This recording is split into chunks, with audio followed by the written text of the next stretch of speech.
Good morning everyone. हमने पवन पूतिका का कुछ पदों का जो अर्थ था वो पहले वीडियो में पढ़ लिया था।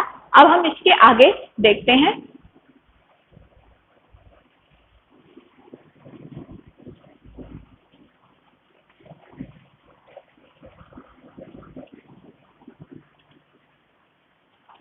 जाते जाते पहुंच मथुरा धाम में उत्सुकता हो, न्यारी शोभा वर नगर की देखना मुग्ध होना, तू होवेगी चकित लक्ष्य के मेरू से मंदिरों को, आभा वाले कलश दूसरे अर्क से हैं। देखे पूजा समय मथुरा मंदिरों मध्य जाना, नाना वाद्यों मधुर स्वर की मुग्धता को बढ़ाना। किवा लेके रुचिर तरु के शब्दकारी फलों को धीरे धीरे मधुर रव से मुग्ध हो बजाना। अब इसका अर्थ देख लीजिए। उत्सुकता यानी कि अत्यधिक इच्छुक, उत्साहित जिसे कहेंगे। न्यारी यानी सुंदर, वर माने श्रेष्ठ, मेरु यानी सुमेरु पर्वत की बात हो रही है। आभा वाले प्रकाशित अर्थात चमकीले, अर्क माने होता है सूर्य, नाना माने अनेक, किवा अर्थात अथवा, रुचिर मनोहर, अच्छा का मतलब रुचिर माने होता है मनोहर या अच्छा। तरु वृक्ष, तरु का मतलब होता है वृक्ष या पेड़। शब्दकारी मतलब आवाज करने वाले। अब इसका अर्थ देख लीजिए कि जब राधा जी मथुरा में पवन को भेजती हैं तो वह वहां उससे भेजने से पहले कई चीजें बताती हैं कि रास्ते में तुम्हें किस किस का साथ देना है, किस किस पर तुम्हें मोहित नहीं होना है, और उसी के साथ वह वहां के मंदिरों की शोभा का भी बखान करती हैं। तो देखिए क्या कह रहे हैं कि जाते जाते पहुंच मथुरा धाम में उत्सुका हो, कि कृष्ण के पास जब तुम जा रही हो तो वहां पर मथुरा नगरी की शोभा बहुत ही अद्भुत है। न्यारी शोभा वर नगर की देखना मुग्ध होना, तुम वहां पहुंचकर तुम स्वयं ही उसकी सुंदरता को देखने के लिए लालायित हो जाओगी, अर्थात इच्छुक हो जाओगी। तू होवेगी चकित लक्ष्य से मेरु से मंदिरों को। अब वो कह रहे हैं कि तुम सूर्य के समान चमकते हुए कलशों से युक्त सुमेरु पर्वत जैसे ऊंचे ऊंचे भव्य मंदिरों को देखकर विस्मित रह जाओगे, अर्थात आश्चर्यचकित हो जाओगे। देखे पूजा समय मथुरा मंदिरों मध्य जाना, राधा जी पवन से कहती हैं कि जब मथुरा के मंदिरों में पूजा अर्चना की जा रही हो तुम उस समय वहां जाकर नाना वाद्यों मधुर स्वर की मुग्धता को बढ़ाना। तुम उस समय वहां जाकर बज रहे वाद्य यंत्रों की आवाज में आवाज मिलाकर उनकी मधुरता को और बढ़ा देना। किवा ले रुचिर तरु से शब्दकारी फलोगी, आगे वो कह रही हैं अन्यथा, या तो मथुरा मधुरता बढ़ाना है, अन्यथा अपनी रुचि से किसी वृक्ष के शब्द रूपी फलों के स्वरों को सुनकर धीरे धीरे मधुर रव से मुग्ध हो बजाना। तुम क्या करना, शब्द रूपी फलों के स्वरों को सुनकर मुग्ध हो अपने मधुर स्वर में ही उनका साथ देना।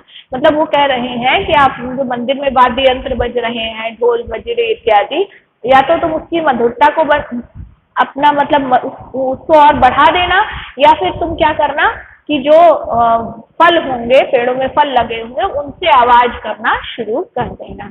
आगे देखिए, तू देखेगी जलद तन को जा वहीं दग्धता हो, होंगे लोने नयन उनके ज्योति उत्तीर्णकारी, मुद्रा होगी वर वदन की मूर्ति सी सौम्यता की, सीधे साधे वचन उनके सिग्ध होंगे सुधा से, नीले फूल कमल दल सी गात की श्यामता है, पीला प्यारा वसन कटी में पहनते हैं फबीला, छूटी काली अलक मुख की कांति को है बढ़ाती, सदस्त्रों में नवल तन की फूटती सी प्रभा है। अब देखिए, जलद माने जलद तन मतलब बादल के समान शरीर, अर्थात श्री कृष्ण जी की बात हो रही है। दग्धता मतलब होता है तल्लीनता। लोने यानी सलोने, यानी सुंदर। नयन माने नेत्र। ज्योति उत्कीर्णकारी अर्थात प्रकाश बिखेरने वाले। मुद्रा भाव का मतलब होता है, मुद्रा भाव भंगिमा का मतलब होता है वर वंदन। मुद्रा मतलब होता है भाव भंगिमा, और वर वंदन मतलब सुंदर मुख। सौम्यता यानी सुंदर। कांति माने यानी सिक्त यानी सींचे हुए। सुधा यानी अमृत। श्यामता मतलब सांवलापन। कटि माने कमर होता है। कबीला यानी सुंदर दिखने वाला। अलक यानी केश, बाल। सदवस्त्र यानी सुंदर कपड़े। नवल यानी नया। प्रभा यानी प्रकाश या दीप्ति। अब देखिए, यहाँ पर पवन को दूत के रूप में मथुरा भेजने के क्रम में राधा जी उसे श्री कृष्ण की पहचान करना बता रही हैं। अब राधा जी कह रही हैं कि तू देखेगी जलद तन को, जा वहीं दग्धता हो। राधा जी कह रही हैं कि मथुरा जाने पर तुम बादलों जैसे श्याम वर्ण वाले कृष्ण को उन्हीं में तल्लीन होकर देखोगी। होंगे लोने नयन उनके ज्योति उत्कीर्णकारी, उनके सुंदर आंखों से प्रकाश निकल रहा होगा। मुद्रा होगी वर वंदन की मूर्ति सी सौम्यता की। उनके सुंदर सौम्य मुख को देखकर ऐसा प्रतीत होगा जैसे वह कोई मनोहर सौम्य मूर्ति है। सीधे साधे वचन उनके सिक्त होंगे सुधादे। उनके जो बोले हुए शब्द हैं वह अमृत से सींचे हुए लग रहे होंगे, अमृत से सींचे हुए प्रतीत हो रहे होंगे। नीले फूले कमल दलसी गात की श्यामता है। आगे वो कह रहे हैं कि हे पवन, उनका शरीर नीले खिले हुए कमल के समूह के समान सांवला और मनोरम है। पीला प्यारा वसन कटि में पहनते हैं फबीला, और वे कमर में पीतांबर अर्थात पीला वस्त्र पहनते हैं जो कि अति शोभायमान लगता है। छूटी काली अलग मुख की कांति को है बढ़ाती। अब वो आगे कह रही हैं कि उनके बालों से लटकी एक लट उनके मुख की शोभा और बढ़ा देती है। सदस्त्रों में नवल तन की फूटती सी प्रभा है, और सुंदर वस्त्र धारण किए हुए कृष्ण का जो सौम्य शरीर है उससे निकलने वाला जो प्रकाश है वह अत्यंत ही मनोरम लगता है। कहने का मतलब कि उनके शरीर से प्रकाश जैसी किरणें निकल रही होंगी। आगे देखिए अब क्या है, इसमें अभी भी वियोग श्रृंगार रस ही चल रहा है, और इस पैराग्राफ में श्री कृष्ण के अद्भुत रूप का वर्णन किया गया है। सांचे ढाला सकल वपु है दिव्य सौंदर्यशाली, सत पुष्पों की सुरभि उसकी प्राण सपोषिका है। दोनों कंधे वृषभ भर से हैं बड़े ही सजीले, लंबी बाहें कलब करती शक्ति की पेटिका है। राजाओं सा सिर पर लसा दिव्य आपीड होगा, शोभा होगी उभय श्रुति में श्रवण के कुंडलों की। नाना रत्ना कलित भुज में मंजू केयूर होंगे, मोती माला लसित उनका कंबु सा कंठ होगा। अब इसका शब्दार्थ देख लेते हैं। सकल यानी संपूर्ण, वपु माने शरीर, सुरभि यानी सुगंध, संपोषिका का मतलब होता है पोषण करने वाली। वृषभ वर इसका मतलब होता है सांड से सांड के समान श्रेष्ठ। कलभ कर सी इसका मतलब होता है हाथी की सूंड जैसी। पेटिका का मतलब होता है पिटारी। लता का मतलब होता है शोभित। आपीड यानी मुकुट। उभय श्रुति मतलब दोनों कान। नाना मतलब अनेक या विभिन्न। भुजा यानी हाथ।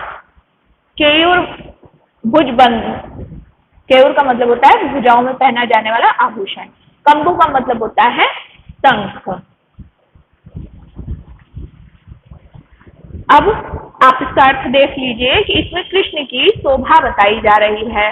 राधा जी द्वारा जो है कृष्ण की शोभा बताई जा रही है ताकि वह उन्हें आसानी से पहचान सके। राधा पवन से कहती हैं कि उनका संपूर्ण शरीर सांचे में ढला हुआ सा अर्थात सुडौल होगा। जिसे देखकर अलौकिक सौंदर्य के दर्शन का आभास होगा। उनके शरीर से निकलने वाली सुगंधित पुष्पों के सदृश सुगंध प्राणों का पोषण करने वाली अर्थात मन को आह्लादित कर देने वाली है। ये लाइन लिखी है ना, सत पुष्पों की सुरभि उसकी प्राण सपोषिका है, अर्थात वह जो सुगंध है वह मन का पोषण करने वाली है, मन को आह्लादित करने वाली है। दोनों कंधे वृषभ वर्ग से हैं, बड़े ही सजीले, लंबी बाहें कलभ करती शक्ति की पेटिका है। अब वो आगे कह रही हैं कि उनके कंधों को देखने से ऐसा प्रतीत होता है जैसे वे उत्तम कोटि के सांड के कंधे हो। आगे वो कह रही हैं, मतलब यहाँ पर कहने का ये भाव है कि उनका जो कंधा है वह बहुत ही बलशाली है, बहुत ही बलिष्ठ है। आगे राधा जी कह रही हैं कि उनकी भुजाएं यानी कृष्ण की भुजाएं हाथी की सूंड के समान बल की पिटारी अर्थात अति शक्तिशाली है।